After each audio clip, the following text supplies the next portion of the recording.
Hello and welcome back to the Stepping Into Yourself podcast. I am your host, Tori Stauffer, and I'm so glad you're here.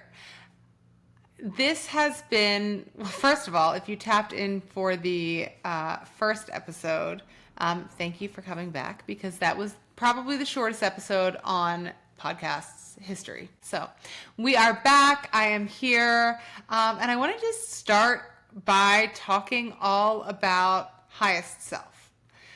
When I started my manifestation journey, it was a lot about what do you want and writing lists. And, I can't tell you how many lists I have all over the place of all of the different things that I wanted to manifest. And for whatever reason, like that never worked. And then, I had a period of time where I was really just trying to stay in a positive energy. We'll get into this one day, but this is going to sound crazy. I'm just going to say it. I fully believe I manifested my cancer. Like totally accidentally, right? Like nobody wants cancer. But it was definitely like the thoughts and feelings that I was going through. And so coming off of that and learning about manifestation and realizing later I had done that, I was really paranoid about the thoughts that I was thinking. And so then I had like a long period of time in learning this work that I was scared of what my feeling was. And it wasn't until I really started learning about your highest self. And people call it different things. Your higher self, you on a different timeline. There's different things that people call it. I personally call it my highest self for a couple of reasons. You will never hear me talking about my future self or my higher self. And there's a reason for that. When we are talking in those terms of something that is like in the future, okay, we're going to go into the science. So your brain, your subconscious does not know the difference between what is actually happening, like reality happening right now, and what you are telling it is happening. Your subconscious, your brain has no idea the difference. Like we in ourselves do, but your subconscious does not know the difference. And so that's why when we talk about thoughts become things and the words that you speak to yourself are so important, this is wise because when you are constantly saying this is I can't possibly start a podcast who would listen to me, right? If you say that over and over again, that's what will happen. But if you go into it like, I have so much to share and there are so many people that need to hear this, their lives could dramatically change by hearing what I have to say, then that is the experience you will have. So when we're talking about things like calling it your future self or your higher self, you're pushing it out. You're like telling your subconscious, we're not there yet. Like we're going to get there one day, right? So you like almost never allow yourself to be that higher version today if you're calling it something that's like future, right? So I started calling it my highest self because I can tap into that highest version of myself today. I can tap into that highest version of myself 4 years from now, right? But it's available to me right now. And so that's why I'm very particular about what I call it. This has just been such an integral part of my journey and my very fast elevation. So people who have known me in the past have commented these last 2 years, like what a shift there has been in me. And the shift is 100% this living in my highest self. So here's how it started. It started with a list.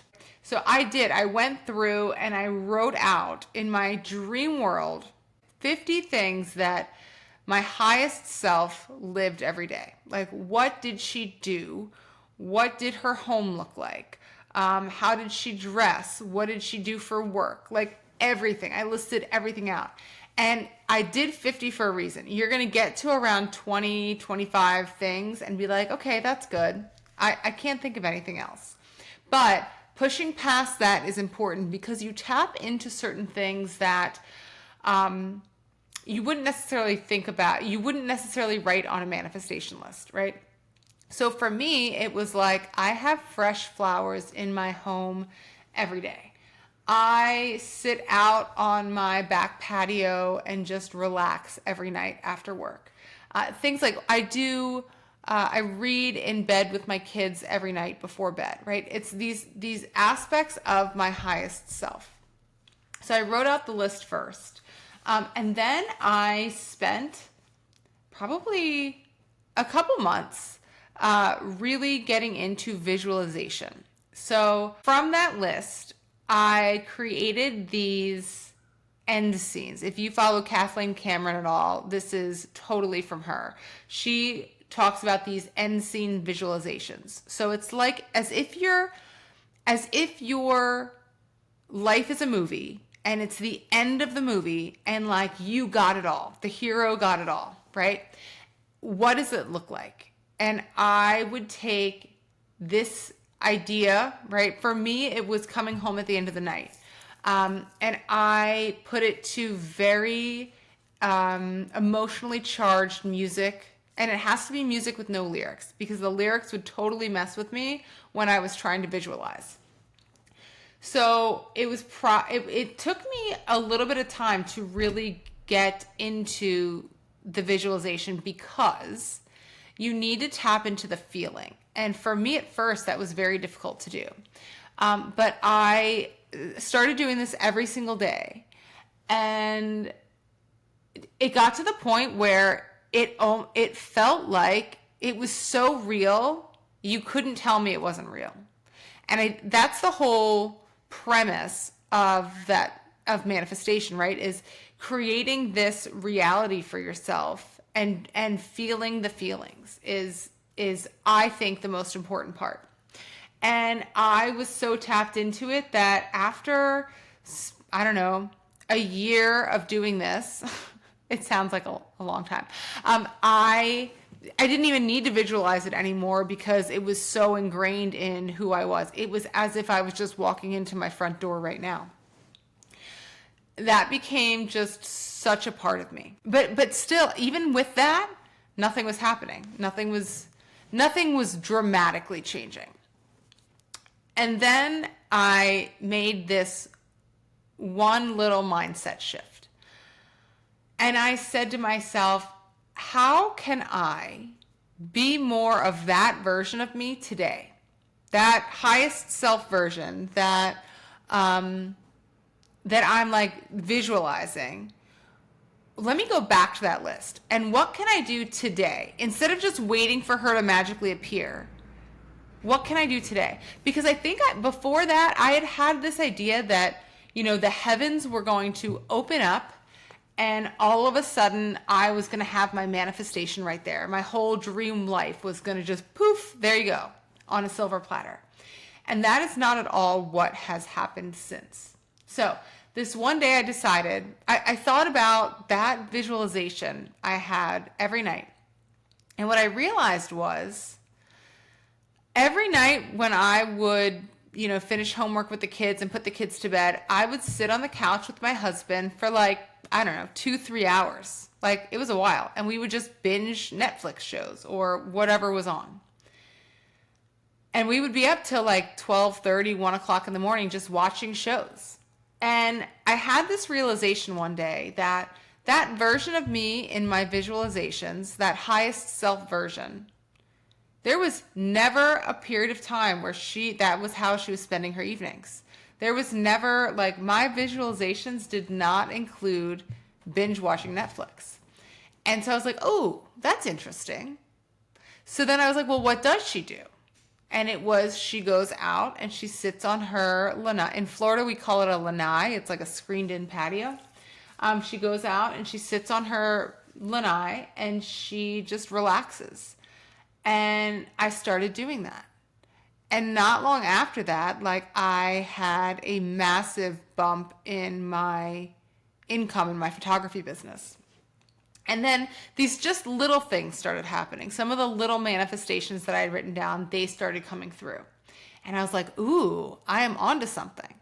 And so little by little, I started making these shifts. I would think about in the day, how would my highest self do something? Or if I had a problem at work, how would my highest self handle this?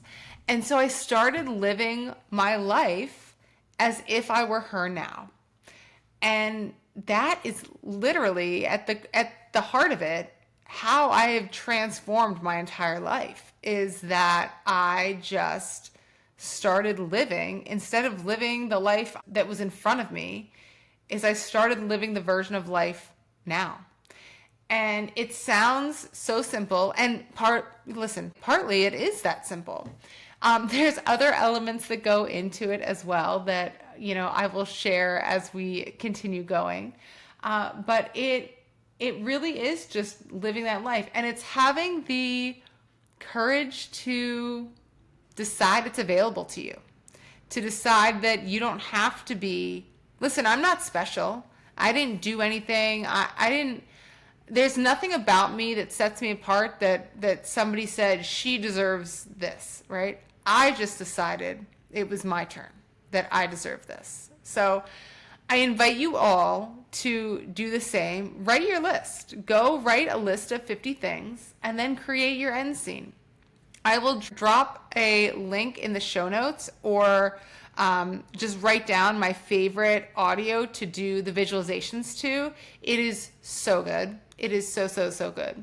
But yeah, follow along.